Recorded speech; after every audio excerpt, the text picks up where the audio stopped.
go. Feedback.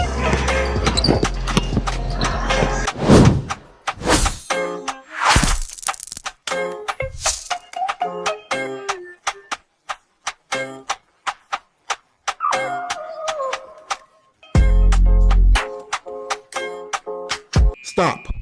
You are entering an authorized personnel facility. Unauthorized persons will be detained. Warning, your mental and emotional stability will be scrutinized. Unauthorized persons will be detained until further notice. Proceed with caution. So welcome to the feedback loop. Now, I know that there are thoughts, feelings, opinions, maybe even condemnations occurring right now around the situation that you find yourself in. However, after thorough examination and possibly an understanding of what's going on, you will realize how you can be very empowered when you understand your feelings about what you witness and what you're witnessing. So, welcome to the feedback loop. We can have two different titles, as Percy explained in his advertisement. Welcome to the dreaded feedback loop, or welcome to the perfect feedback loop. It's all about your interpretation and how you perceive what the feedback loop is and what it represents for you. So let's set the tone, all right? Feedback in the musical world is when the sound from the speaker travels back through the microphone, and the microphone is obviously sending sound to the speaker.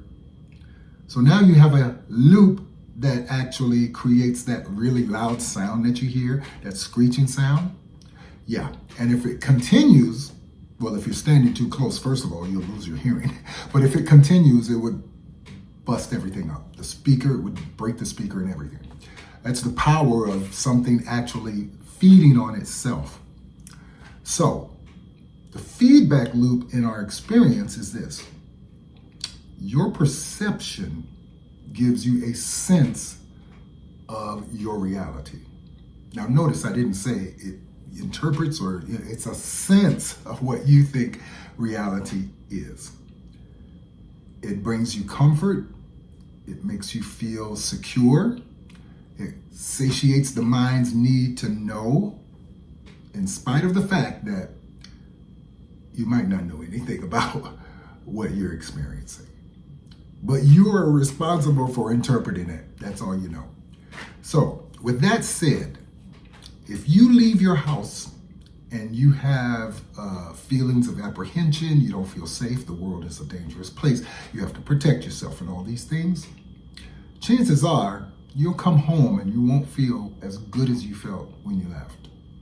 You'll probably feel worn, stressed, and, overtaken by things that were out of your control. However, if you leave your house and you know within yourself that you put into practice things that are going to change the trajectory of your life because you're allowing it to, and you are open-minded enough to accept things on a level that doesn't make you cold, sheltered and stressed, you'll come home feeling better than you did before you left.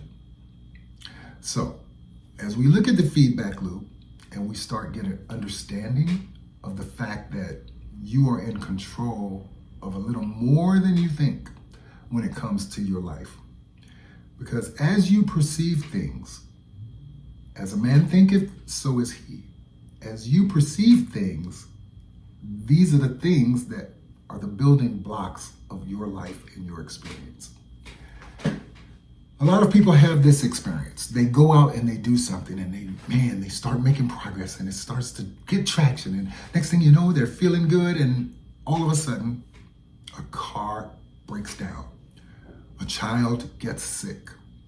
A person has a tragedy or something in their life. And before you know it, they think, oh my goodness, I was taking 10 steps forward and now life has pulled the rug from under me and I'm falling backwards.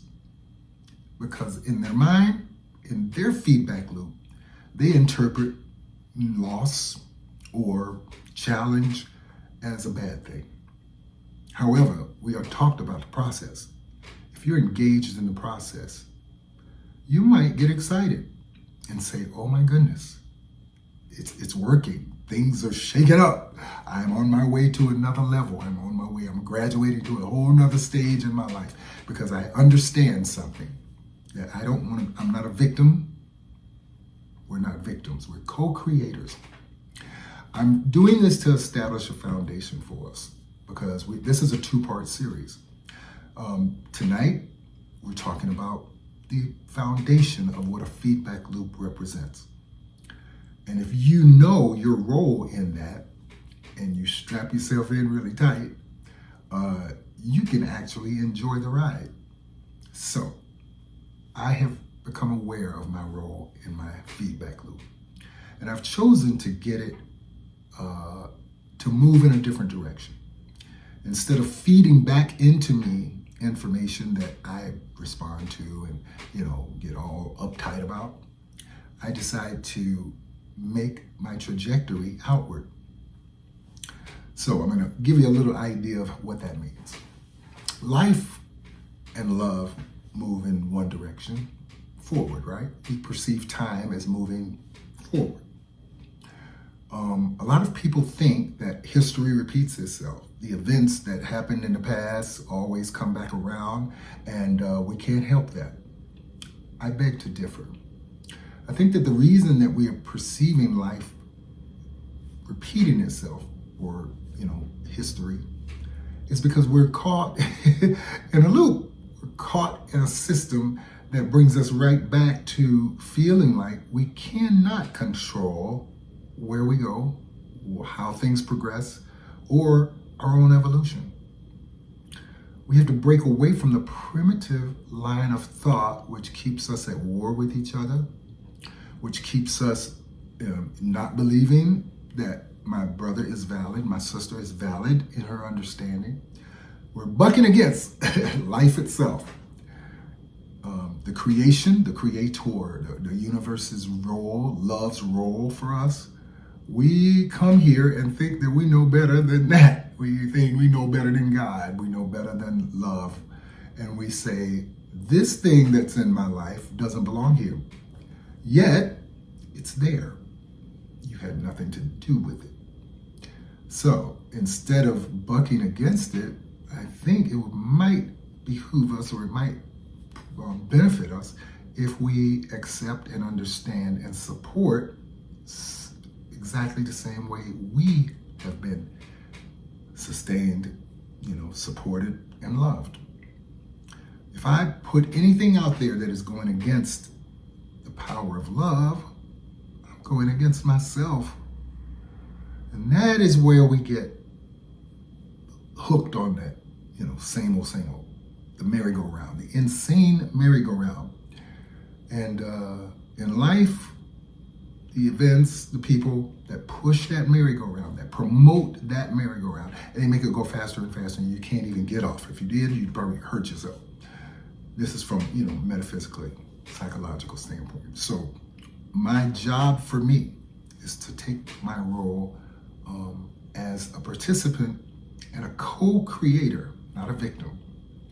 And in any situation, find a way to get in the flow of the thing that supports me, which is love. Get in the flow of evolution and growing and expanding my consciousness and my soul and my heart. Bringing in all of the experiences of myself, my family, my brothers, my neighbors, my people that are, doing work in things that I have no clue about, that are supporting me, and bring that in and love them and support them and move forward with progress. So the way I believe is that history keeps repeating itself because we have not stepped off of the comfortable place of thinking that we control something. fighting a war to establish a political right or wrong or system that we believe in, or democracy, or whatever it is. We're fighting against ourselves.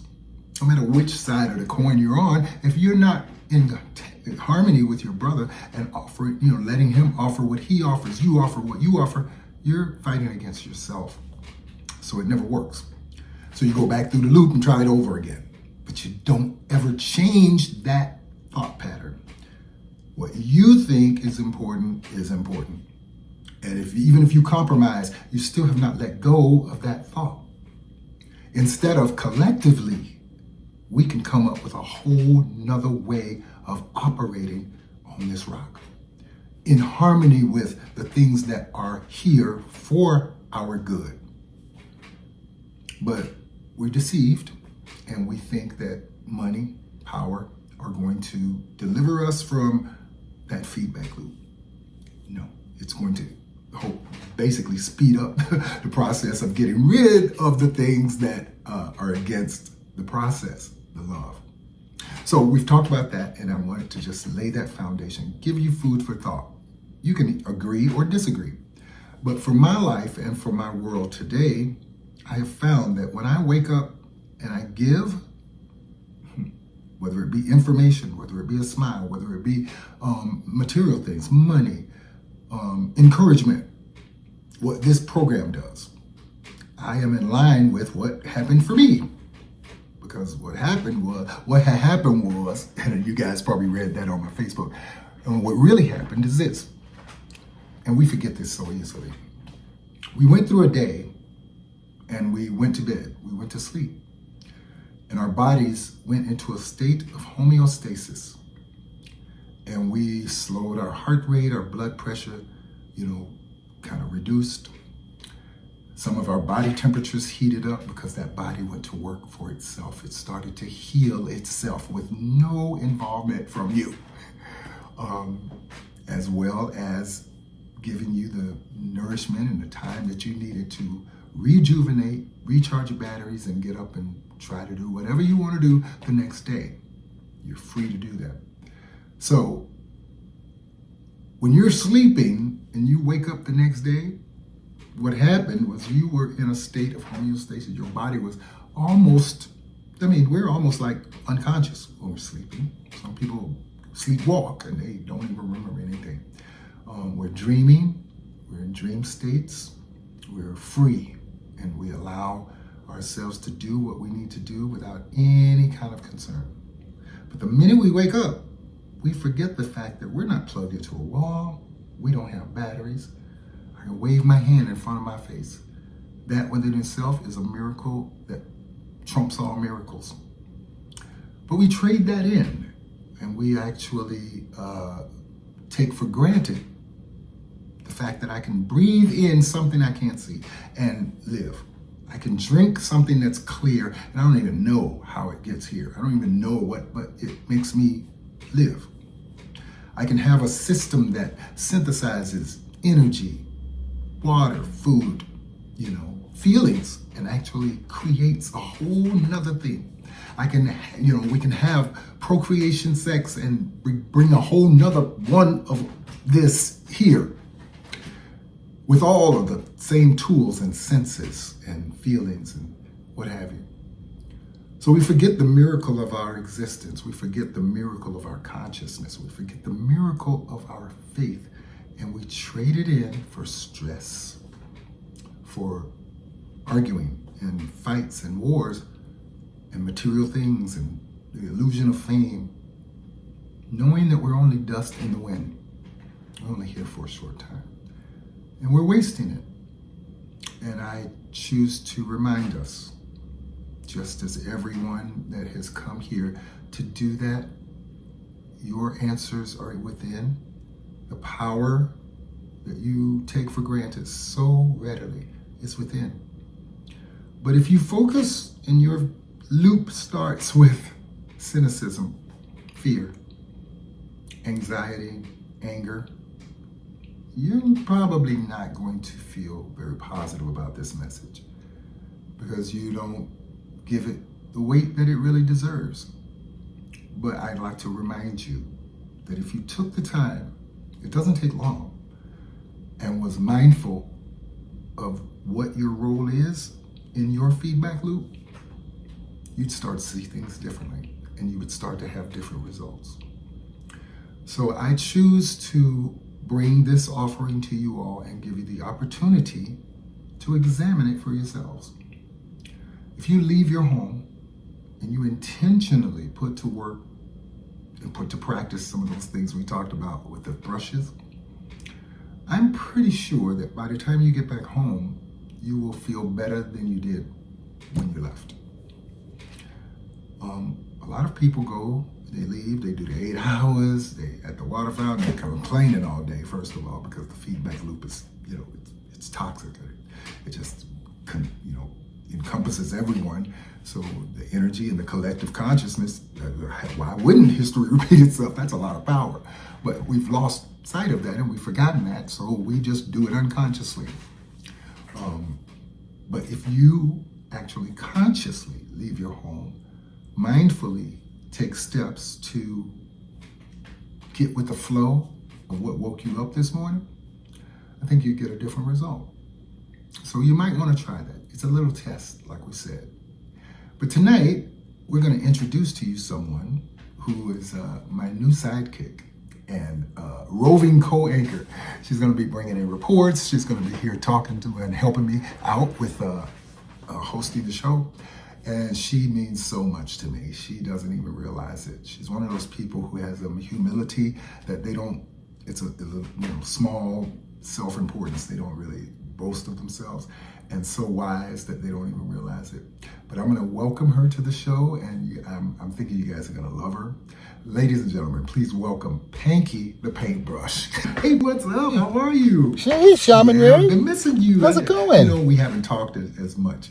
So when I did this, I said, I called you up and you said yes, and I'm so glad to see you. So glad you came. But we were expecting you like 10 minutes ago, but I just had to ride it until you got here and give them some information about the feedback loop, right, guys? The old alley-oop feedback So loop. where were you? I was in the broom closet. Really?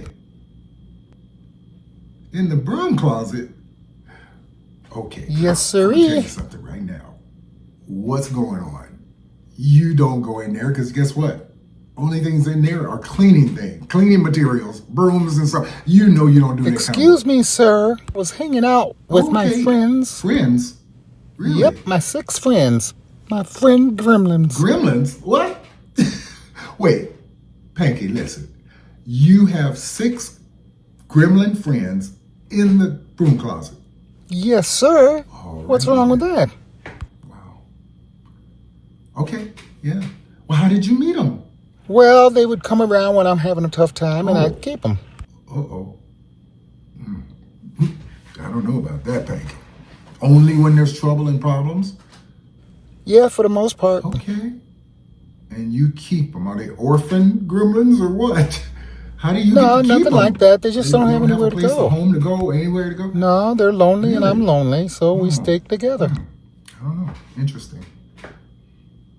Okay. Well, do they have names? What are their names? Will I meet them one day? Only if you really want to meet them. I'd love to, yeah. Yeah, there's Okay. 6 of them. 3 girls, Okay. 3 boys. 3 girls and 3 boys. All right, that's cool. I First guess. one came about a week ago. His name's Woe Is Me. Wait. His name is Woe Is Me? Yeah, his name is Woe Is Me. All right. Yeah. I'll tell Kind you of cool, what. right? We'll put it on the table for next week. If you want to bring them out and we Okay, get that a chance works. to meet them, fine. And then we'll see what they bring to the table. How about that? Literally bring to the table. Ha Okay, ha, we're gonna Shaman's wrap up. got You wanna help me jokes. wrap up? All right. Ladies and Yeah, gentlemen, let's wrap this thing up. I thank gotta you go so check much on for them. joining us. Bye, everybody. And next week, we're going to have part 2, and we're going to meet Pankie's friends, of course. But the conclusion of this feedback loop today, what you see is what you get. And that's not meant in the other way that most people mean. It meant what you see, what you interpret, what you perceive is what you get. If you look at someone and think that you're better than they are, and you have an opportunity to not only criticize but put them down and say that you're going to be rewarded for your work and they're going to be punished. You might want to check that. If you feel like you have the right to take the life of another person using your feedback loop, the way you perceive things, you might want to understand that you're taking your own life. And if you shun a person who is in need and you feel like they're beneath you, that might be your greatest teacher or your angel that helps you understand that what you say about them tells us more about you than it could ever say about them. All right? So we're going to take off. Say bye, Pankie. Bye, everybody. We'll see you next week, Sunday at 7 p.m. Eastern Time. And we hope you had a good time. What do you think?